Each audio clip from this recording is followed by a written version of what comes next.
ജീവിത വിജയം നേടുന്നവരാകാൻ ഉത്തരവാദിത്തങ്ങൾ നിറവേറ്റുന്നവരാകണമെന്ന് റഫീഖ് അഹമ്മദ് ബേഗ് സാഹിബ്. ജീവിത വിജയം നേടുന്നവരാകാൻ ഉത്തരവാദിത്തങ്ങൾ നിറവേറ്റുന്നവരാകേണ്ടതുണ്ടെന്ന് അഹമ്മദിയ മുസ്ലിം ജമാഅത്തിന്റെ ആഗോള വയോജന സംഘടന മജ്ലിസ് അൻസാറുള്ള അഖിലേന്ത്യാ വൈസ് പ്രസിഡന്റ് റഫീഖ് അഹമ്മദ് ബേഗ് പ്രസ്താവിച്ചു. മജ്ലിസ് അൻസാറുള്ളയുടെ എറണാകുളം ജില്ലാ റിഫ്രഷർ കോഴ്സിന്റെയും ജില്ലാ തർബിയത്ത് ക്യാമ്പിന്റെയും ഉദ്ഘാടനം കൊച്ചിയിൽ നിർവഹിക്കുകയായിരുന്നു അദ്ദേഹം. വീടുകളിൽ നല്ല അന്തരീക്ഷം വളർത്തിയെടുത്താൽ മാത്രമേ കുട്ടികളുടെ ശിക്ഷണകാര്യം നല്ല രീതിയിൽ നടക്കുകയുള്ളൂ. കൂട്ടായ്മയോടെ പരിശ്രമിക്കുക, ദൈവിക നിർദ്ദേശങ്ങൾ പാലിച്ചുകൊണ്ട് പ്രാർത്ഥനയിൽ വിശ്വാസം അർപ്പിക്കുക, ദൈവിക ഖിലാഫത്തുമായി ശക്തമായ ബന്ധം സ്ഥാപിക്കുക, നമ്മുടെ പോരായ്മകൾ തിരിച്ചറിഞ്ഞുകൊണ്ട് പ്രശ്നപരിഹാരം കണ്ടെത്തണമെന്നും അദ്ദേഹം പറഞ്ഞു.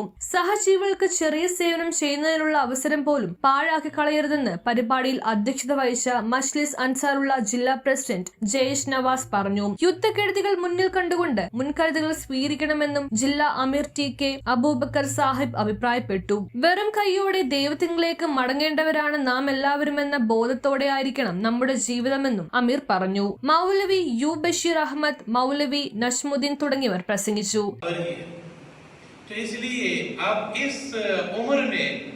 जब 40 साल की उम्र और पुख्तगी की उम्र को एक अहमदी मर्द पहुंचता है तो उसके बाद हमें हर मामले में सोचना चाहिए कि मैंने जो अल्लाह ताला से अहद किया हुआ है, खुसूसन हम जो अहद करते हैं और हम हर मजलिस में ये अहद दोहराते हैं कि मैं इकरार करता हूँ कि इस्लाम अहमदियत की मजबूती, इशाअत और निज़ामी खिलाफत की हिफाजत के लिए आखिर दम तक जदोजहद करता रहूँ। तो ये सोचना भी चाहिए कि आया हम ये सिर्फ दोहराते ही हैं या इसके लिए हम कोई काम भी कर रहे हैं। तो इसलिए अंसार जो नहनो अंसारुल्लाह कहलाते हैं, तो हमें हर मामले में निज़ामी खिलाफत की मजबूती क्या है? निज़ामी खिलाफत की मजबूती ये है कि खलीफा वक्त मौका और महल के നിർദ്ദേശങ്ങളാണ് നിങ്ങളുടെ മുമ്പിൽ സമർപ്പിക്കാൻ ഉദ്ദേശിക്കുന്നത്. ഹുസൂർ തിരുമനസ് പറഞ്ഞതുപോലെ ജമാഅത്തിന്റെ യുവാക്കളുടെ മുമ്പിൽ സമർപ്പിക്കപ്പെടുന്ന ഉപദേശ നിർദ്ദേശങ്ങൾ അതൊരിക്കലും തന്നെ നഷ്ടപ്പെട്ടു പോകരുത്, അതില്ലാതായി തീരരുത്. അതിന്റെ അടിസ്ഥാനത്തിൽ അതിന്റെ പ്രാധാന്യം മനസ്സിലാക്കിക്കൊണ്ട് ഇത്തരത്തിലുള്ള ഖിലാഫത്തിൽ നിന്ന് വരുന്ന ഉപദേശ നിർദ്ദേശങ്ങളെ മനസ്സിലാക്കുകയും അത് പ്രാവർത്തികമാക്കാൻ വേണ്ടി പരിശ്രമിക്കുകയും ചെയ്യുക എന്നുള്ളത് നമ്മുടെ ഉത്തരവാദിത്തമാണ്.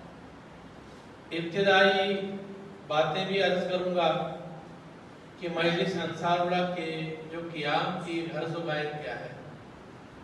अंसारुल्लाह की जो उम्र है ഒത്തൊരുമിച്ചുള്ള പ്രവർത്തനവുമാണ്. അള്ളാഹു വിശുദ്ധ ഖുർആനിൽ വിശ്വാസികളോട് ഓരോ മനസ്സോടെ നിലകൊള്ളാൻ ആജ്ഞാപിക്കുന്നു. അള്ളാഹു പറയുന്നു, നിങ്ങളെല്ലാവരും അള്ളാഹുവിന്റെ പാശത്തെ മുറുകെ പിടിക്കുക, നിങ്ങൾ ഭിന്നിക്കരുത്. സൂറ ആൽ ഇംറാനിലെ 104 വചനമാണ്. ഇവിടെ അള്ളാഹുവിന്റെ പാശം എന്നതുകൊണ്ട് ഉദ്ദേശിക്കുന്നത് ഖുർആനും നേരിട്ട് ബന്ധപ്പെടാനുള്ള ഏറ്റവും നല്ല മാർഗങ്ങളാണ് നമ്മൾ സ്ഥിരമായി പറയുന്നത്. അതുപോലെ തന്നെ കഴിയുന്നത്ര നമ്മുടെ മൊബൈലിൽ അത് മലയാളത്തിലാക്കി തരാമെന്ന് ഏറ്റിട്ടുമുണ്ട്. പല ചെറിയ ചെറിയ പ്രോത്സാഹനങ്ങൾ. അതിൽ നിന്ന് നമ്മൾ ഈ നമസ്കാരത്തിൽ നമുക്കറിയാം, ഏതൊരു പരിപാടിയിലും ഏതൊരു പ്രശ്നത്തിനും പരിഹാരമായി उसके मुताबिक अपने आप को ढालने की कोशिश करनी है।